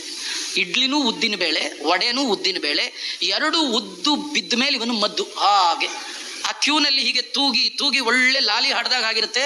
ದೇವ್ರ ಹತ್ರ ಹೋಗೋಷ್ಟು ಅಂತ ಒಂದು ಆಕಳಿಕೆ ಬೇರೆ ಬರುತ್ತೆ. ಅಂದ ಕಣ್ಣು ಮುಚ್ಚಿಬಿಡುತ್ತೆ. ಆ ಪದಂಡಿ ಅಂತ ಎಳೆದು ಹಾಕ್ಬಿಡ್ತಾರೆ. ಇಂದಿರಾರಮಣ ಗೋವಿಂದ, ಗೋವಿಂದನ ದರ್ಶನವೇ ಗೋವಿಂದ. ಕಣ್ಣಿನಿಂದಲಿ ನೋಡೋ ಹರಿಯ, ಕಣ್ಣಿನಿಂದಲಿ ನೋಡೋ ಹರಿಯ. ಕಣ್ಣು ಬಿಟ್ಟು ದೇವರನ್ನ ಕಣ್ತುಂಬ ತುಂಬಿಕೊಳ್ಬೇಕ್ರಿ. ದೇವರ ಹತ್ರ ಹೋಗಿ ಕಣ್ಣು ಮುಚ್ಚಬಾರದು, ಕಣ್ಣು ಬಿಟ್ಟು ನೋಡ್ಬೇಕು. ಬರುವಾಗ ಕಣ್ಣು ಮುಚ್ಕೋಬೇಕು, ಆ ದೇವ್ರನ್ನ ಒಳಗಿಟ್ಕೊಂಡ್ಬಿಡ್ಬೇಕು ಅಲ್ವಾ. ಬರೋದೇನು ಬರೋದಿದೆ, ದುಡ್ಡು ಒಳಗೆ ಹಾಕಿ ಜಿಪ್ ಹಾಕ್ಬೇಕೇವಲ್ಲ, ಜಿಪ್ ಹಾಕಿ ಒಳಗೆ ಹಾಕೋದೆ ಹುಚ್ಚಂತಾರೆ ಅಲ್ವಾ. ಮೊದಲು ಒಳಗೆ ಹಾಕೊಂಡ್ಬಿಡ್ಬೇಕು, ಆಮೇಲೆ ಜಿಪ್ ಹಾಕ್ಬಿಡ್ಬೇಕು. ನಾವು ಹೋಗುವಾಗಲೇ ಕಣ್ಣು ಮುಚ್ಕೊಂಡು ಹೋಗ್ಬಾರ್ದು. ಇವನಂದ, ನೀನು ನೋಡಿದ್ದೀನಿ, ಆ ಭವ್ಯವಾದ ರೂಪದ ನೆನಪೇ ಸಾಕು. ಈ ಮಕ್ಕಳ ಕಾದಾಟ ನಂಗೆ ನೋಡ್ಲಿಕ್ಕೆ ಇಷ್ಟ ಇಲ್ಲ, ಬರೀ ನನಗೆ ಆಡಿಯೋ ಕೊಟ್ಟು ಬಿಡು ಸಾಕು, ಕೇಳಿಸ್ಕೊಳ್ತೀನಿ ಅಂತಂದು. ಆ ಸಂದರ್ಭದಲ್ಲಿ ಅವನು ಯಾರನ್ನೂ ನಂಬ್ತಿರ್ಲಿಲ್ಲ. ಸಂಜಯ ಅವನ ಸಾರಥಿ, ಅವನ ಅತ್ಯಂತ ನಂಬಿಕೆಗೆ ಪಾತ್ರನಾದವ. ಅಂತಹ ನಂಬಿಕೆಗೆ ಪಾತ್ರನಾದಂತಹ ಸಂಜಯನಿಗೆ ವೇದವ್ಯಾಸ ದೇವರು ದಿವ್ಯ ದೃಷ್ಟಿಯನ್ನ ಕೊಟ್ಟರು. ತುಂಬಾ ಒಳ್ಳೆ ಕಥೆ. ನೀವು ಭಗವದ್ಗೀತೆಯನ್ನ ಕೇಳುವಾಗ ಬರೀ ಶ್ಲೋಕ, ವರ್ಡ್ ಬೈ ವರ್ಡ್ ಮೀನಿಂಗು ಕೆನ್ನೆ ತಟ್ಕೊಂಡ್ರೆ ನೋ ಯೂಸ್. ನಿಮ್ಮ ಲೈಫ್ಗೆ ಏನು ಪ್ರಯೋಜನ ಇಲ್ಲ. ಕಣ್ಣಿಲ್ಲದವ ಕಣ್ಣಿರುವವನನ್ನ ಕೇಳಿದ. ಕಣ್ಣಿಲ್ಲದವನಿಗೆ ಮುಂದಿರೋದು ಕಾಣಲ್ಲ, ಹಿಂದಿರೋದು ಕಾಣಲ್ಲ. ಕುರುಡನಿಗೆ ನೈಟು ಗೊತ್ತಾಗಲ್ಲ, ರಾತ್ರಿ ಹಗಲು ಗೊತ್ತಾಗಲ್ಲ. ಕುರುಡನಿಗೆ ಹಗಲೇನು ಇರುಳೇನು, ಹಿಂದಿಂದು ಗೊತ್ತಿಲ್ಲ, ಮುಂದಿಂದು ಗೊತ್ತಿಲ್ಲ. ಈ ಕಣ್ಣಿರುವ ಇವನಿಗೆ ಹಿಂದಿಂದು ಗೊತ್ತು, ಮುಂದಿಂದು ಗೊತ್ತಲ್ಲ. ಅವನಿಗೆ ದೃಷ್ಟಿ ಎಂಥದ್ದು ಅಂದ್ರೆ ದಿವ್ಯ ದೃಷ್ಟಿ ಕೊಟ್ಟಿದ್ದಾನೆ ಭಗವಂತ. ದಿವ್ಯ ಅಂದ್ರೆ ದೇವತೆಗಳಿಗೆ ಯೋಗ್ಯವಾದ ದೃಷ್ಟಿ. ಏನು ಗೊತ್ತಾ, ಆ ಸಂಜಯ ಕೂತ್ ಕಡೆನೆ ಮಹಾಭಾರತದಲ್ಲಿ ನಡೆಯುವ ಎಲ್ಲ ಈಚ್ ಅಂಡ್ ಎವರಿ ಮೂಮೆಂಟ್ ಅವನ ಕಣ್ಣಿಗೆ ಕಾಣಿಸ್ತಿತ್ತಂತ. ಇದು ದಿವ್ಯ ದೃಷ್ಟಿ. ನಮ್ಗೆ ಈ ಗೋಡೆಯಿಂದ ಆಚೆ ಏನ್ ನಡೀತಾ ಇದೆ, ಈ ಕಣ್ಣಿಗೆ ನೋಡುವ ಯೋಗ್ಯತೆ ಇದೆ. ಇದಕ್ಕೊಂದು ಲಿಮಿಟೇಷನ್ ಇದೆ. ಈ ದೃಷ್ಟಿ, ಈ ಕಣ್ಣಿಗೆ ಒಂದು ಎಲ್ಲೆ ಇದೆ, ಸೀಮಾ ಇದೆ, ಲಿಮಿಟ್ ಇದೆ. ಆದ್ರೆ ಭಗವಂತ ಸಂಜಯನಿಗೆ ಏನ್ ಕೊಟ್ಟಿದ್ದ, ನೀ ಎಲ್ಲಿ ಎದ್ದು ಹೋಗಬೇಡ, ಅಲ್ಲಿ ಯುದ್ಧ ನಡೀತಿರುತ್ತೆ, ನೀ ಈ ಮುದುಕನ ಹತ್ರ ಕೂತ್ಕೋ, ಕಣ್ಣಿಲ್ಲದವನಿಗೆ ಕಣ್ಣಾಗಿ ನೀ ಕೂಡು ಅಂತಂದ. ತುಂಬಾ ಒಳ್ಳೆ ಕಥೆ. ಅಂದ್ರೆ ಕಣ್ಣಿಲ್ಲದ ನಾವು ದಿವ್ಯ ದೃಷ್ಟಿ ಇರುವಂತಹ ಜ್ಞಾನಿಗಳ ಬಳಿ ಹೋದಾಗ, ಮಹಾತ್ಮರ ಸೇವೆ ಮಾಡಿದಾಗ, ಮುಕುಂದ ಭಕ್ತ್ಯೈ ಗುರುಭಕ್ತಿ ಜಾಯಿ. ದಿವ್ಯ ದೃಷ್ಟಿ ಇರುವ ಆಚಾರ್ಯ ಮಧ್ವರು ಆ ಪರಂಪರೆಯಲ್ಲಿ ಬಂದ ಜ್ಞಾನಿಗಳ ಪಾದಾರವನ್ನು ಹಿಡಿದಾಗ ಅಂತರಂಗ ಕುರುಡಾಗಿ ಏನೂ ಕಾಣದ ನಾವು ಭಗವಂತನನ್ನ ಕಾಣಬೇಕಂದ್ರೆ ಅವರು ಕಣ್ಣು ಕೊಡಬೇಕು, ದಿವ್ಯವಾದ ಕಣ್ಣು ಕೊಡಬೇಕು. ಅಂತ ಕಣ್ಣನ್ನ ಭಗವಂತ ವೇದವ್ಯಾಸ ರೂಪದಿಂದ ಸಂಜಯನಿಗೆ ಕೊಟ್ಟಿದ್ದ. ಸಂಜಯ ಅಲ್ಲಿ ನಡೆದ ಎಲ್ಲ ಕಥೆಗಳನ್ನು ಹೇಳ್ತಾ ಇದ್ದಾನೆ. ಆಗ ಇದರಲ್ಲಿ ಮೊದಲು ಅರ್ಜುನ ವಿಷಾದ ಯೋಗ ಅಂತ ಕರೀತಾರೆ. ನೋಡಿ, ಒಬ್ಬರ ವಿಷಾದ ನಮ್ಮೆಲ್ಲರಿಗೆ ಅನುಕೂಲ ಆಯಿತು. ವಾಲ್ಮೀಕಿಯ ವಿಷಾದ ರಾಮಾಯಣಕ್ಕೆ ಕಾರಣ.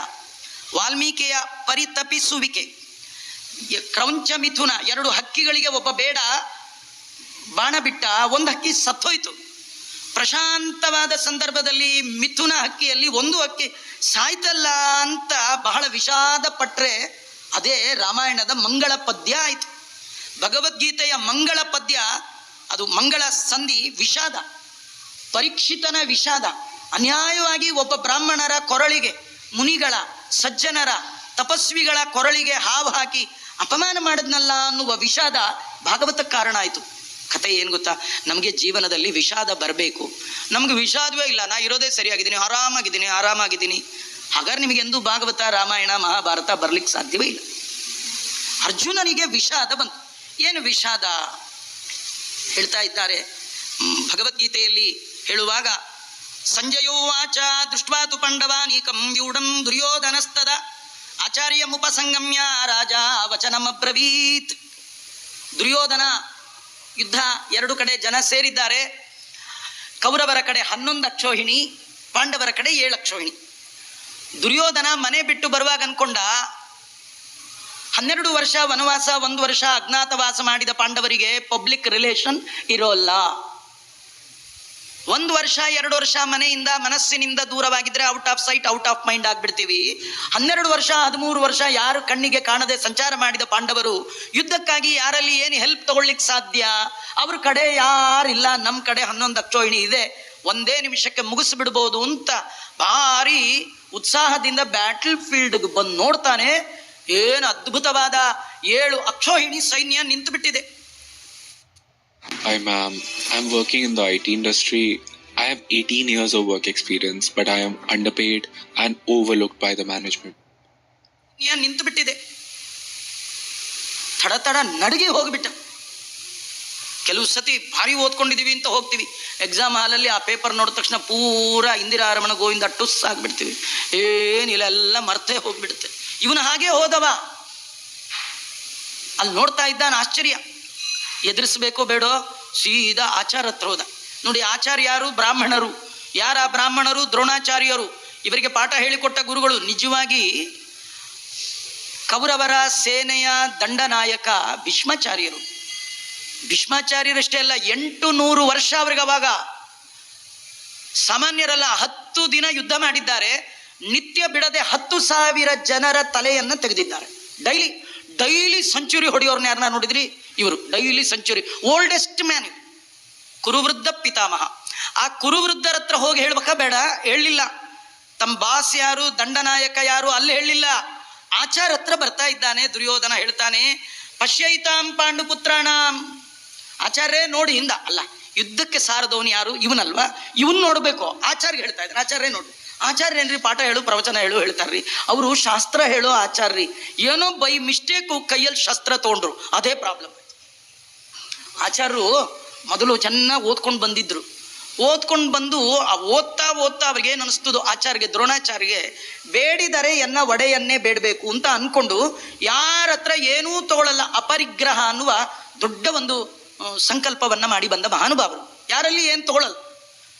ಅವರು ಮದುವೆ ಆದರು. ಪ್ರಾಬ್ಲಮ್ ಶುರುವಾಯಿತು. ಶುರುವೆ ಅಂದ್ರೆ ಏನು? ಹೆಂಡತಿ, ನೀವು ಯಾರ ಹತ್ರ ಏನು ಕೇಳಿದ್ರು ಬೇಡ, ಮಗುಗೆ ಕುಡಿಲಿಕ್ಕೆ ಹಾಲು ಬೇಕು, ಏನಾದರೂ ವ್ಯವಸ್ಥೆ ಮಾಡಿ ಅಂತ ಯೋಚನೆ ಮಾಡಿದ್ರು. ಯಾರನ್ನ ಕೇಳೋದು? ನಾನು ಓದುವಾಗ ನಮ್ಮ ಕಾಲೇಜಲ್ಲಿ ಫ್ರೆಂಡ್ ಆಗಿದ್ದವ, ಈಗ ರಾಜ ಮಿನಿಸ್ಟರ್ ಆಗಿದ್ದಾನೆ, ಅವನು ಕೇಳೋಣ. ಅವನು ಫ್ರೆಂಡ್ ಆಗಿರುವಾಗಲೇ ಹೇಳಿದ್ದ, ನಾನು ನಾಳೆ ರಾಜ ಆದರೆ ನನ್ನ ರಾಜ್ಯದಲ್ಲಿ ನಿನಗರ್ಧ ನಂಗರ್ಧ. ಈ ಕೆಲವರು ರಾಜಕೀಯದಲ್ಲಿ ಬರುವಾಗ 50-50 20-20 ಬಂದು ಮುಂದಿನ ರಮಣ ಗೋವಿಂದ ಇವನು ಹಂಗಂದಿದ್ದ. ದೃಪದ, ಈ ದ್ರೋಣಾಚಾರ್ಯ ನಮ್ಗೆ 20 ಬೇಡ 50 ಬೇಡ, ಒಂದು ದನ ಕೊಟ್ಟರೆ ಸಾಕು ಅಂತ ಅವನ ಹತ್ರ ಹೋಗಿ ದನ ಅಂದ್ರು. ಅವನಂದ, ನಿಂತರ ಆಚಾರಿಗಳು ನಂಗೆ ಹೇಗೆ ಫ್ರೆಂಡ್ ಆಗ್ತಾರೆ? ನಾನು ಹೈಫೈ, ನೀನು ಓನ್ಲಿ ಮಡ್ಪಂಚೆಗೂ 3 ಪೀಸ್ ಸೂಟ್ಗೂ ಸೂಟ್ ಆಗಲ್ಲ, ಹೋಗನ್. ಸಿಟ್ಟು ಬಂತ್ರಿ, ಸಿಗಲಿಲ್ವೇ ಅಂತ ಬೇಜಾರು ಮಾಡಿಕೊಂಡು ಕಡೆಗೆ ಇವನು ಕೊಡ್ಲಿಲ್ಲಲ್ಲ, ಸಿಟ್ಟು ಬರಲಿಲ್ಲ ಅವ್ರಿಗೆ. ಮುಂದೆ ಯಾರನ್ನು ಕೇಳ್ಬೇಕು, ನಮ್ಮ ಆಚಾರ್ಯನೇ ಕೇಳೋಣ, ಪಾಠ ಹೇಳ್ಕೊಟ್ಟು ಆಚಾರ ಹತ್ರ ಹೋಗೋಣ ಅಂತ ಹೋದ್ರು ದ್ರೋಣಾಚಾರ್ಯರು. ಯಾರವರು? ಪರಶುರಾಮ ದೇವರು. ಅವ್ರ ಹತ್ರ ಹೋದ್ರೆ ಪರಶುರಾಮ ದೇವರು ಹೇಳಿದ್ರು, ಇದ್ದದ್ದೆಲ್ಲ ಕೊಟ್ಟು ಬಿಟ್ಟಿದ್ದೀನಿ, ನನ್ನ ಹತ್ರ ಏನೂ ಉಳಿದಿಲ್ಲ, ನೀ ಬ್ರಾಹ್ಮಣ ಕೇಳ್ತಿದ್ಯಾ, ಏನೂ ಇಲ್ಲ ಅಂತ ಅನ್ಬಾರ್ದು, ಶಾಸ್ತ್ರ ಮುಗೀತು, ಶಸ್ತ್ರ ಇದೆ ಬೇಕಾ ಅಂತ. ಆಯ್ತು, ನೀವು ಏನು ಕೊಟ್ರೆ ಅದೇ ಒಳ್ಳೇದು ಕೊಡಿ ಅಂತ ಹೇಳಿ ಶಸ್ತ್ರ ಇಸ್ಕೊಂಡು ಬಂದರು. ಆ ಶಸ್ತ್ರವೇ ಯುದ್ಧಕ್ಕೆ ಬೇಕಾದ ಎಲ್ಲ ಸಾಮಗ್ರಿಗಳಿಗೆ ಶುರುವಾಯಿತು. ಒಬ್ಬ ಬ್ರಾಹ್ಮಣ ಶಾಸ್ತ್ರ ಬಿಟ್ಟು ಶಸ್ತ್ರ ಹಿಡಿದದ್ದಕ್ಕೆ 18 ಅಕ್ಷೋಹಿಣಿಯಲ್ಲಿ 10 ಜನರನ್ನ ಬಿಟ್ಟು ಉಳಿದೆಲ್ಲ ಜನರು ನಿರ್ನಾಮವಾಗಿ ಮಾರಣ ಹೋಮ ಆಗ್ಲಿಕ್ಕೆ ಒಬ್ಬ ಬ್ರಾಹ್ಮಣ ತನ್ನ ವಿಹಿತವಾದ ಕರ್ಮವನ್ನು ಬಿಟ್ಟು ರಾಂಗ್ ರೂಟ್ ಹಿಡಿದದ್ದೇ ಕಾರಣ ಆಯ್ತು. ಇವತ್ತು ಸಮಾಜ ಏನಾದರೂ ಹಾಳಾಗುತ್ತೆ ಅಂದ್ರೆ ಅದಕ್ಕೆ ಜವಾಬ್ದಾರಿ ಬ್ರಾಹ್ಮಣ. ಅವನು ಮಾಡಬೇಕಾದ ಕರ್ಮವನ್ನ ಬಿಟ್ಟದ್ದೇ ಕಾರಣ. ಇಂಥ ದ್ರೋಣಾಚಾರ್ಯರ ಮುಂದೆ ಹೇಳ್ತಾ ಇದ್ದಾನೆ, ನೋಡಿ ನಿಮ್ಮ ಶಿಷ್ಯ ಅಪೋಸಿಷನ್ ಪಾರ್ಟಿಲಿ ಯಾರಿದ್ದಾನೆ, ದೃಪದನ ಮಗ ದೃಷ್ಟದ್ಯುಮ್ನ, ಅವನು ಅಲ್ಲಿಯ ದಂಡನಾಯಕ. ಹೇಳ್ತಾ ಇದ್ದಾನೆ, ಪಶ್ಯೇತಾಂ ಪಾಂಡು ಪುತ್ರಾಣಾಂ ಆಚಾರ್ಯ ಮಹತೀಂಚಮೂಂ ದ್ಯೂಢಾಂ ದೃಪದ ಪುತ್ರೇಣ ತವ ಶಿಷ್ಯೇಣ ಧೀಮತ. ನೀವು ಯಾರಿಗೆ ಪಾಠ ಹೇಳ್ಕೊಟ್ರಿ, ಅವನಿವತ್ತು ಸೇನಾ ದಂಡನಾಯಕನಾಗಿ ಬಾಣ ಹಿಡಿದು ಗುರುವಿಗೆ ತಿರುಮಂತ್ರ ಹಾಕ್ಲಿಕ್ಕೆ ನಿಮ್ಮ ಎದುರಿಗೆ ನಿಂತಿದ್ದ ನೋಡಿ. ಇದು ಅಂದ್ರೆ ಕತೆ ಏನು ಗೊತ್ತಾ, ಈ ವಯಸ್ಸಾದವ್ರ ಕೈಲಿ ಕೆಲಸ ಮಾಡಿಸ್ಕೊಳ್ಬೇಕಾದ್ರೆ ಇದೊಂದು ಟ್ರಿಕ್. ವಯಸ್ಸಾದವ್ರು ಏನಾದ್ರು ಕುಟ್ತಿರ್ತಾರೆ ಅಂತ ಅವ್ರ ಮುಂದೆ ಹೋಗಿ ಹೇಳ್ಬೇಕು, ನಿಮಗಾಗಲ್ಲ ಬಿಟ್ಬಿಡಿ ಅಂದ್ರೆ ನಂಗಾಗಲ್ಲ ಅಂತ, ಹೀಗೆ ಮಾಡ್ಬಿಡ್ತೀನಿ, ದಡ ದಡ ದಡ ಮಾಡ್ತಾರಲ್ಲ ಹಾಗೆ ಈ ದ್ರೋಣಾಚಾರ್ಯರಿಗೆ ಯುದ್ಧದಲ್ಲಿ ಯುದ್ಧೋತ್ಸಾಹ ಬರಬೇಕು. ಅದಕ್ಕೆ ದುರ್ಯೋಧನ ಹೇಳ್ತಾ ಇದ್ದ, ನಿಮ್ಮ ಶಿಷ್ಯ ಅವನು. ಏನಿದು ಕಥೆ? ಅದೇನೆಂದ್ರೆ ದ್ರೌಪದಿಯ ತಮ್ಮ. ಈ ದ್ರೌಪದಿ ಮತ್ತು ದೃಷ್ಟದ್ಯುಮ್ನ ಹುಟ್ಟುವಾಗಲೇ ಅವರಪ್ಪ ದೃಪದ ಅರ್ಜುನನನ್ನ ಮದುವೆಯಾಗುವ ಹೆಣ್ಣು, ನನಗೆ ಅವಮಾನ ಮಾಡಿದ ನಮ್ಮ ಫ್ರೆಂಡು ದ್ರೋಣಾಚಾರ್ಯರನ್ನ ಕೊಲ್ಲುವ ಮಗ, ಇಂಥದ್ದು ಬೇಕು ಅಂತಾನೆ ಹೋಮ ಮಾಡಿದ. ಹುಟ್ಟಿದವನೇ ದೃಷ್ಟದ್ಯುಮ್ನ. ಅವನ ಹುಟ್ಟೆ ಈ ದ್ರೋಣಾಚಾರ್ಯರ ತಲೆ ತೆಗಿಲಿಕ್ಕೆ ಅಂತ ಫಿಕ್ಸು. ಇದು ಮೊದಲೇ ಗೊತ್ತಿತ್ತಿದು.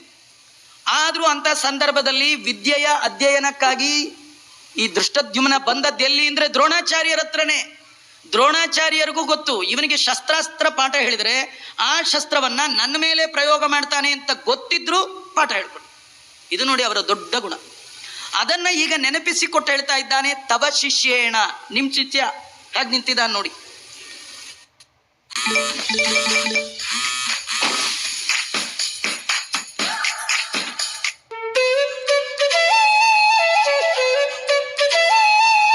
Most of us would love to learn. ನಿಮ್ ಶಿಷ್ಯ ಹೇಗೆ ನಿಂತಿದ್ದಾನೆ ನೋಡಿ. ಅಷ್ಟೇ ಅಲ್ಲ, ಅಲ್ಲಿ ಪಾಂಡವರ ಕಡೆ ಇರುವ ಜನರನ್ನ ನೋಡಿ ಬಹಳ ಆಶ್ಚರ್ಯದಿಂದ ಹೇಳ್ತಾನೆ, ಅತ್ರ ಶೂರ ಮಹೇಶ್ವಾಸ ಭೀಮಾರ್ಜುನ ಸಮಾಯುಧಿ. ಇವನಿಗೆ ದುರ್ಯೋಧನನಿಗೆ ಪಾಂಡವರ ಕಡೆ ಯುದ್ಧಕ್ಕೆ ನಿಂತವರೆಲ್ಲ ಭೀಮ ಅರ್ಜುನನ್ ತರಾನೇ ಕಾಣ್ತಾ ಇದ್ದ, ಬೇರೆ ಯಾರು ಕಾಣ್ತಾ ಇಲ್ಲ. ಯಾರು ನೋಡಿದ್ರು ಭೀಮನ್ ತರ ಭಾರಿ ಪರಾಕ್ರಮ. ಈ ಕೆಲವರು ಏನೋ ಕದ್ದು ಬಿಟ್ಟು ಒಂದು ಸಭೆ ಒಳಗೆ ಕೂತಿರ್ತಾರೆ, ಅವ್ರಿಗೆ ಯಾರು ನೋಡಿದ್ರು ಪೊಲೀಸ್ ನೋಡ್ತಾರಾನೆ ಕಾಣ್ತಿರ್ತಾರೆ. ಯಾಕೆ? ಕಳ್ಳ, ಅಯೋಗ್ಯ ದುರ್ಯೋಧನ, ಅವನಿಗೆ ಸ್ವಯಂ ತಾಕತ್ತಿಲ್ಲ. ಅದಕ್ಕೆ ಅವನು ಏನು ಮಾಡಿದ್ದಾನೆ, ಯಾರನ್ನು ನೋಡಿದ್ರು ಭೀಮನ್ ತರಾನೇ ಕಾಣ್ತಾರೆ, ಅರ್ಜುನನ್ ತರಾನೇ ಯಾರ್ಯಾರು 11 ಜನರ ಹೆಸರನ್ನ ಹೇಳ್ತಾನೆ. ದೃಷ್ಟಕೇತು, ದ್ರುಪದ, ಸರ್ವೇ ಏವ ಮಹಾರಥಾಃ, ಎಲ್ಲರೂ ಮಹಾರಥಿಕರಂತ. ಮಹಾರಥಿಕರು ಅಂದ್ರೆ 11 ಸಹಸ್ರಾಣಾಂ ಯೋಧಯೇದ್ಯಸ್ತು ಧನ್ವಿನಾಂ ಶಾಸ್ತ್ರ ಪ್ರವೀಣಶ್ಚ ಮಹಾರಥ ಇತಿ ಸ್ಮೃತಃ. ಏಕಾಂಗಿಯಾಗಿ 10,000 ಜನರ ಜೊತೆಗೆ ಯಾರು ಯುದ್ಧ ಮಾಡುವ ತಾಕತ್ತಿದೆಯೋ ಅವನನ್ನ ಮಹಾರಥ ಅಂತ ಕರಿಬೇಕಂತ.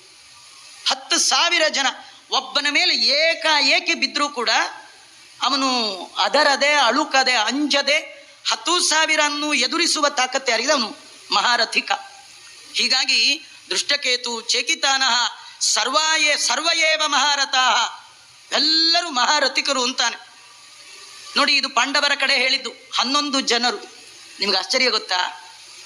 ಭಗವದ್ಗೀತೆಯ ಆಶ್ಚರ್ಯ, ದುರ್ಯೋಧನನ ದುರ್ಬುದ್ಧಿ, ಇಷ್ಟು ಎಲ್ಲರ ಹೆಸರು ಹೇಳಿದ್ದಾನೆ, ಒಬ್ಬರನ್ನೇ ಬಿಟ್ಬಿಟ್ಟ.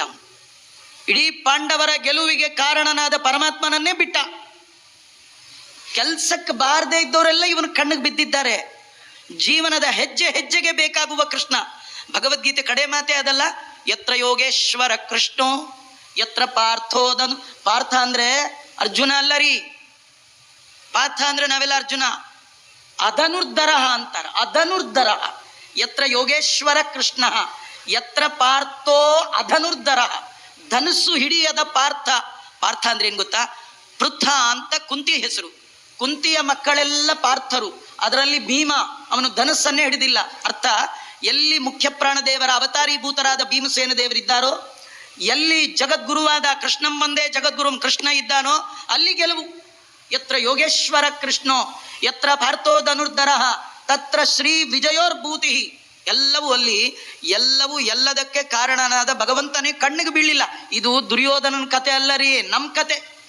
ನಮಗೆ ಜಗತ್ತಿನಲ್ಲಿರುವ ಎಲ್ಲವೂ ಕಾಣುತ್ತೆ, ಜಗತ್ತು ಕಾಣುತ್ತೆ, ಜಗತ್ತಿನ ಒಳ ಹೊರಗೆ ತುಂಬಿದ ಭಗವಂತ ಮಾತ್ರ ಕಾಣೋಲ್ಲ. ಎಂಥ ದೌರ್ಭಾಗ್ಯ ನೋಡಿ. ಕೃಷ್ಣನ್ ನೋಡ್ಲಿಕ್ಕೆ ಇಲ್ಲಿ ಬರ್ತಾರೆ.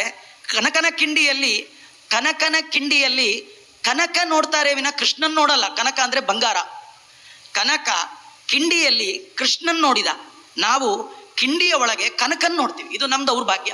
ಆ ಬಂಗಾರ ನೋಡು, ಆ ಕಿರೀಟ ನೋಡು, ಆ ವಜ್ರ ನೋಡು, ಈ ವೈಢೂರ್ಯ ನೋಡು, ಆ ಬಂಗಾರ ನೋಡು, ಈ ವಜ್ರ ನೋಡು, ಈ ವೈಢೂರ್ಯ ನೋಡು ಅಂತೀವಿ. ಹಾಗೆ ಕಿಂಡಿಯಲ್ಲಿ ಕನಕನನ್ನ ನೋಡೋದಲ್ಲ, ಅದು ನಾವು ಭಗವಂತನ ನೋಡ್ಬೇಕು. ಇಲ್ಲಿ 9 ರಂಧ್ರಗಳಿದೆ. ಈ ದೇಹದ ಒಳಗೆ 9 ರಂಧ್ರಗಳು. ಈ ದೇಹದ ಒಳಗಿರುವ ಭಗವಂತನನ್ನ ಕಾಣುವ ಪ್ರಯತ್ನ ಮಾಡಬೇಕು. ಜಗದ ತುಂಬೆಲ್ಲ ತುಂಬಿರುವ ಭಗವಂತನನ್ನ ಬಿಟ್ಟು ಬೇರೆ ಯಾರನ್ನು ನೋಡಿ ಏನು ಪ್ರಯೋಜನ? ಇವನು ಎಲ್ಲರನ್ನೂ ನೋಡಿದ, ಎಲ್ಲರ ಹೆಸರು ಹೇಳಿದ, ಆದ್ರೆ ಇವು ಯಾರು ಕೆಲ್ಸಕ್ಕೆ ಬಾರ. ನಮಗೂ ಅಷ್ಟೇ, ನಮ್ಮ ಹಿಂದೆ ಬಾರದ ಎಲ್ಲ ವಸ್ತುಗಳ ಪರಿಜ್ಞಾನ ನಮಗಿದೆ. ನಮಗೆ ಅಂತ್ಯಕಾಲದಲ್ಲಿ ನಮ್ಮ ಹಿಂದೆ ಬರುವಂತ ಗೆಳೆಯನಾದ ಭಗವಂತನ ಅರಿವು ಇಲ್ಲ. ಮನೆಯಲ್ಲೂ ಅಷ್ಟೇ, ಕೆಲ್ಸಕ್ಕೆ ಬಾರದ ಎಲ್ಲ ಎಕ್ಸ್ಪೈರಿ ಆದಂಥ ವಸ್ತುಗಳೆಲ್ಲ ಇಟ್ಕೊಳ್ತೀವಿ, ಭಗವದ್ಗೀತೆ ಮಾತ್ರ ಇಟ್ಕೊಳ್ಳಲ್ಲ. ಎಲ್ಲ ನ್ಯೂಸ್ ಪೇಪರು ತರಿಸ್ತೀವಿ, ಲೋಕವಾರ್ತೆ ಕೇಳ್ತೀವಿ, ಲೋಕೈಕನಾಥನ ವಾರ್ತೆಯನ್ನ ಮಾತ್ರ ಕೇಳೋಲ್ಲ. ನಿಮಗೆ ಇನ್ನೂ ಒಂದು ಆಶ್ಚರ್ಯ, 11 ಅಕ್ಷೋಹಿಣಿ ಇರೋದು ಅವ್ರ ಕಡೆ, 11 ಹೆಸರು ಹೇಳಿದ್ದು ಪಾಂಡವರ ಕಡೆ. 7 ಅಕ್ಷೋಹಿಣಿ ಇರೋದು ಪಾಂಡವರ ಕಡೆ, ಆದರೆ 7 ಜನರ ಹೆಸರು ಹೇಳಿದ್ದು ಕೌರವರ ಕಡೆ. ಹೇಳ್ತಾ ಇದ್ದಾನೆ, ಅಸ್ಮಾಕಂದು ವಿಶಿಷ್ಟಾಯೇ ತನ್ನಿಬೋಧ ದ್ವಿಜೋತ್ತಮ ನಾಯಕ ಮಮ ಸೈನ್ಯಸ್ಯ ಸಂಜ್ಞಾರ್ಥಂ ಬ್ರವೀಮಿತೆ. ನಿಮಗೆ ತಿಳಿದಿರ್ಲಿ ಅಂತ ಹೇಳ್ತೀನಿ ಅಂತ. ನೋಡಿ ಎಂತ ದುರಹಂಕಾರ. ಆಚಾರ್ಯರು ಯಾರು ದಿನ ಬೆಳಗಾದ್ರೆ ನೋಡಿ ಪಾಠ ಹೇಳ್ಕೊಡ್ತಿದ್ರೋ, ಆಚಾರ್ಯರಿಗೆ ಹೇಳ್ತಾ ಇದ್ದಾನೆ, ನಿಮಗೆ ಗೊತ್ತಿರಲಿ ನಮ್ಮ ಕಡೆ ಯಾರ್ಯಾರಿದ್ದಾರೆ ಅಂತ. ನೋಡಿ ಹೇಳುವಾಗ ಆಶ್ಚರ್ಯ. ಭವಾನ್ ಭೀಷ್ಮಶ್ಚ ಕರ್ಣಶ್ಚ. ಭವಾನ್ ಅಂದ್ರೆ ನೀವು ಯುದ್ಧದಲ್ಲಿ ಫ್ರಂಟ್ ಲೈನಲ್ಲಿ ಮೊದಲ ಹೆಸರು ಯಾರ್ದಂದ್ರೆ ದ್ರೋಣಾಚಾರು ಯುದ್ಧ ಮಾಡಬಾರದ ಜನ, ಬ್ರಾಹ್ಮಣರು. ಕೃಷ್ಣ ಇಡೀ ಭಗವದ್ಗೀತೆಯಲ್ಲಿ ಹೇಳಿದ್ದು ಸ್ವಧರ್ಮೇ ನಿಧನಂ ಶ್ರೇಯ. ಧರ್ಮಕ್ಕೆ ವಿರುದ್ಧವಾದ ಕೆಲಸವನ್ನ ಮಾಡ್ತಾ ಇದ್ದಾರೆ ಅಂತ ದ್ರೋಣಾಚಾರ್ಯ ಹೆಸರು. ನಿಮಗೆ ಗೊತ್ತಿರಲಿ, ಕೌರವರ ಫ್ರಂಟ್ ಲೈನಲ್ಲಿ ಇದ್ದವರೆಲ್ಲ ಬರೀ ಆಚಾರ್ಯ. ದ್ರೋಣಾಚಾರು, ಭೀಷ್ಮಾಚಾರು, ಶಲ್ಯಾಚಾರು, ಕೃಪಾಚಾರು, ಅಶ್ವತ್ಥಾಮಾಚಾರ. ಒಬ್ರು ಸಿಂಗು, ನಾಯಕ, ರಾವ್ ಯಾರಿಲ್ಲೇ ಇಲ್ಲ. ಎಲ್ಲ ಬರೀ ಆಚಾರಗಳನ್ನ ಇಟ್ಕೊಂಡೇ ಫೈಟಿಂಗ್ ಹೋಗಿದ್ದಾನೆ. ಎಂತ ದುರ್ಬುದ್ಧಿ ನೋಡಿ ಇವೊಂದು. ಭವಾನ್ ಭೀಷ್ಮಶ್ಚ ಕರ್ಣಶ್ಚ. ಎಷ್ಟು ಚೆನ್ನಾಗಿದೆ ಅಂದ್ರೆ, ಒಂದು ಸಭೆ ನಡೀತಿತ್ತು. ಯುದ್ಧಕ್ಕೆ ಹೋದ್ರೆ ಯಾರ್ಯಾರು ಹೋಗ್ಬೇಕು ಅಂತೆಲ್ಲ ನಡೆಯುವಾಗ ಯುದ್ಧದಲ್ಲಿ ಶಸ್ತ್ರಾಸ್ತ್ರ ಪ್ರವೀಣರಾದ ಭೀಷ್ಮಾಚಾರ್ಯರು ಇವ್ರು ಹೋಗ್ಬೇಕು ಹೇಳುವಾಗ ಕರ್ಣಂದು ನೇಮ್ ತಗೊಳ್ಳಿಲ್ಲ. ದುರ್ಯೋಧನ ಕೇಳ್ದ, ನಮ್ಮ ಫ್ರೆಂಡ್ ಕರ್ಣ ಅಂದ. ಅದಕ್ಕೆ ಭೀಷ್ಮಾಚಾರ್ಯ ಹೇಳಿದ್ರು ಕರ್ಣ ಅರ್ಧರಥ ಅಂದ್ಬಿಟ್ಟು. ಭೀಷ್ಮಾಚಾರ್ಯರ ದೃಷ್ಟಿಯಲ್ಲೇ ಅರ್ಧರಥನಾದ ಕರ್ಣ ದುರ್ಯೋಧನನ ದೃಷ್ಟಿಯಲ್ಲಿ ಮಹಾರಥಿಕ. ಇನ್ನೂ ಒಂದು ಆಶ್ಚರ್ಯ ಗೊತ್ತಾ, ಈ ಕರ್ಣ ಯುದ್ಧದಲ್ಲಿ 10 ದಿನ ಬರಲೇ ಇಲ್ಲ ರೀ. ಎಲ್ಲಿವರೆಗೂ ಈ ಮುದುಕ ಇರ್ತಾನೆ ಅಲ್ಲಿವರೆಗೂ ನಾನು ಬರೋಲ್ಲ ಅಂತ ಭೀಷ್ಮಾಚಾರ್ಯ ಬೈದೊಟ್ಟೋದು. ಬ್ಯಾಟೆ ಹಿಡಿದೇ ಇತ್ತವ, ಎಷ್ಟು ರನ್ ಮಾಡಿ ಏನು ಪ್ರಯೋಜನ, ಬರೋದೇ ಇಲ್ಲ ಅಂತ. ಇವನ ಅರ್ಧರಥ. ಮಹಾರಥರ ಮುಂದೆ ಅರ್ಧರಥನಾದ ಕರ್ಣನ ನೆನಪು ಮಾಡಿಕೊಂಡ ದುರ್ಯೋಧನನಿಗೆ ಕೃಷ್ಣನ ನೆನಪೇ ಬರಲಿಲ್ಲ ಅಂದ್ರೆ ತಿಳ್ಕೊಳ್ಳಿ, ಅವನಿಗೆ ಯಾಕೆ ಕೃಷ್ಣನನ್ನು ಕಾಣದ ದುರ್ಯೋಧನ ಜೀವನದಲ್ಲಿ ಜಯವನ್ನು ಕಾಣಲಿಲ್ಲ ಅಂತ ವರ್ಣನೆ ಮಾಡ್ತಾ ಇದ್ದಾರೆ. ಹೀಗೆ ಹೇಳ್ತಾ ಎಲ್ಲ ಹೇಳುವಾಗ ಆಗ ಭೀಷ್ಮಾಚಾರ್ಯಂದ್ರು, ಇವನು ಹೀಗೆ ಬಿಟ್ರೆ ಹೆದರ್ಕೊಂಡು ಯುದ್ಧ ಬೇಡ ಅಂತ ಹೋಗ್ಬಿಡ್ತಾನೆ ಅಂತ ಹೇಳಿ ಆ ದುರ್ಯೋಧನನ ಪ್ರೀತ್ಯರ್ಥವಾಗಿ ಶಂಖವನ್ನು ಊದಿದ್ದಾರೆ.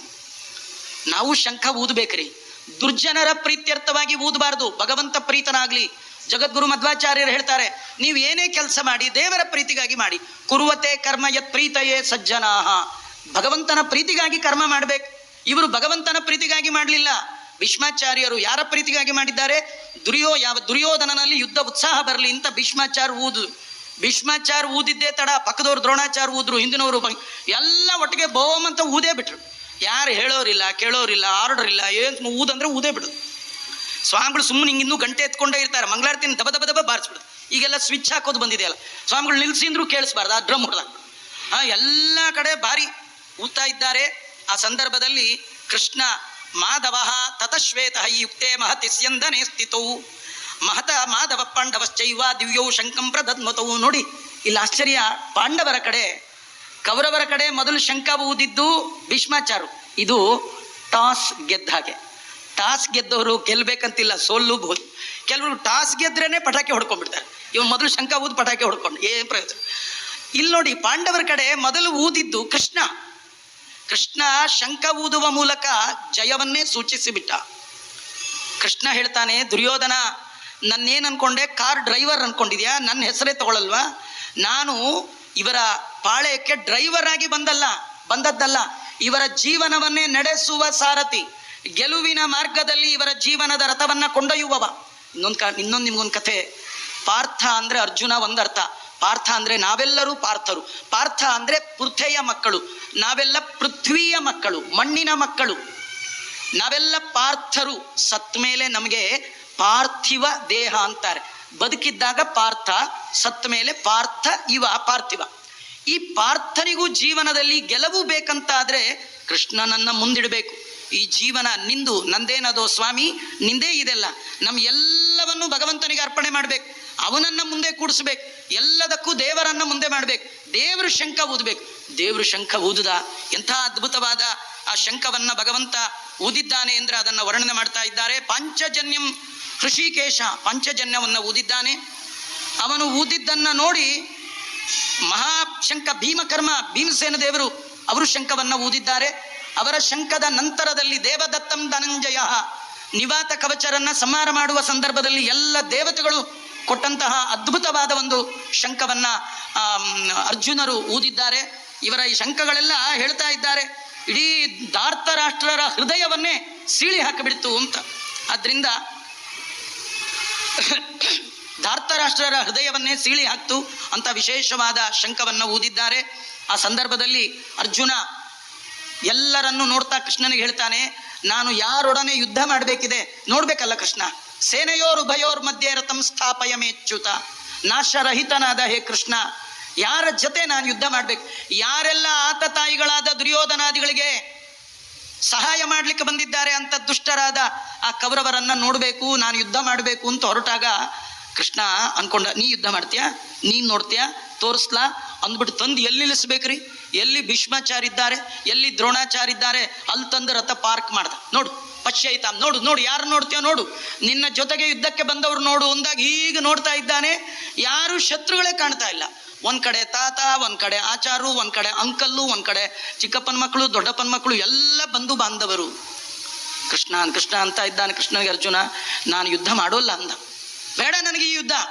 ಯಾರ ಸಲುವಾಗಿ ಯುದ್ಧ ಮಾಡ್ತೀವಿ, ಯಾರ ಸಲುವಾಗಿ ಬಂಗ್ಲೆ ಕಟ್ತೀವಿ, ಯಾರ ಸಲುವಾಗಿ ಕಾರ್ ತಗೊಳ್ತೀವಿ, ಹೆಂಡತಿ ಮಕ್ಕಳು ಸ್ವಜನಗಳೇ ಇಲ್ಲ ಅಂತಾದ್ರೆ, ನನ್ನ ಐಶ್ವರ್ಯ ನನ್ನ ಸಂಪತ್ತನ್ನ ನೋಡಿ ಸಂತೋಷ ಪಡಬೇಕಾದ ಬಂಧು ಬಾಂಧವರೇ ಇಲ್ಲ ಅಂತಾದ್ರೆ, ಅವರೆಲ್ಲರನ್ನೂ ಕೊಂದು ಅವರ ರಕ್ತದಿಂದ ಸಿಕ್ತವಾದ ಸಿಂಹಾಸನ ಕಿನ್ನು ರಾಜ್ಯೇನ ಗೋವಿಂದ. ತುಂಬಾ ಜನ ಯುದ್ಧ ಮಾಡಿದ್ದಾರೆ ಜಗತ್ತಲ್ಲಿ. ಆ ಯುದ್ಧದ ಪರಿಣಾಮವನ್ನ ಅರ್ಜುನನಂತೆ ವಿಮರ್ಶೆ ಮಾಡಿದವರು ಯಾರೂ ಇಲ್ಲ. ಒಂದು ಯುದ್ಧ ಮಾಡಿದ್ರೆ ಎಷ್ಟು ಅನರ್ಥಗಳಾಗತ್ತೆ. ಸಾಯೋರು ಆರಾಮಾಗಿ ಸತ್ತು ಹೋಗ್ತಾರ್ರಿ.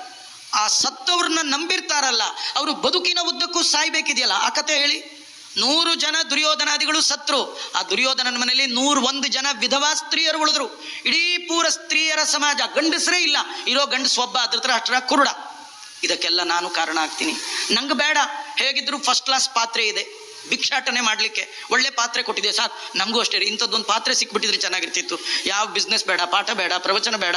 ಅದೇನಂದ್ರೆ ಆಚಾರ್ಯರು ಹೇಳ್ತಾರೆ, ದ್ರೌಪದಿ ಒಂದೇ ಪಾತ್ರೆ ಇತ್ತಂತೆ. ಆ ಪಾತ್ರೆಯಲ್ಲಿ ಸಾರು ಕೇಳಿದವ್ರಿಗೆ ಸಾರು, ಮಿಠಾಯಿ ಕೇಳಿದವ್ರು ಮಿಠಾಯಿ, ಅನ್ನ ಕೇಳಿದವ್ರು ಅನ್ನ ಬರ್ತಿತ್ತು. ಏನ್ ಚೆನ್ನಾಗಿತ್ರಿ ನಮ್ಮಲ್ಲಿ ಇಂಥ ಒಂದು ಪಾತ್ರೆ. ಅದಕ್ಕೆ ಅರ್ಜುನ ಅಂದ, ಹೇಗಿದ್ರು ಒಳ್ಳೆ ಒಂದು ಪಾತ್ರೆ ಇದೆ, ಭಿಕ್ಷಾಟನೆ ಮಾಡಿ ಪ್ರಾಕ್ಟೀಸ್ ಆಗಿದೆ, ಅದೇ ಮಾಡ್ಕೊಂಡು ಹೋಗ್ತೀವಿ. ಇನ್ನೊಂದು ನೋಡು, ಯುದ್ಧ ಮಾಡಿದ್ರೆ ಗೆಲ್ತೀವಿ ಗ್ಯಾರಂಟಿ ಇಲ್ಲ.